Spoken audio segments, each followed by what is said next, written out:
Hey guys, welcome back to my channel. In this quick tutorial, I'll show you how to log in or register to Character.ai. Please make sure to watch this video to the very end so you don't miss out on important information and make any mistakes. In saying that, let's dive in. Alright guys, open up your Play or App Store. It doesn't matter if you're using an Android device or iOS. And then in the search bar, search for Character.ai.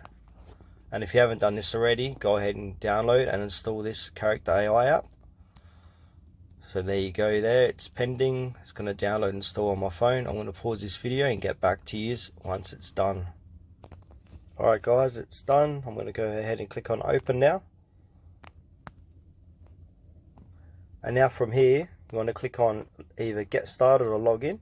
So I'm going to click on login.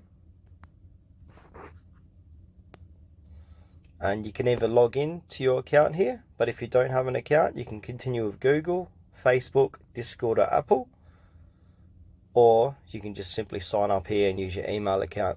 So for this demonstration, I'm going to continue with Google. I'm going to choose one of these accounts. So I'm going to use Tutorial Wiz. And now this is going to log me in. Click on I understand, accept, and that's it guys. How to log in or register with Character.ai. Thanks for watching this video to the very end. Please consider to like this tutorial and subscribe to our channel if you found it helpful.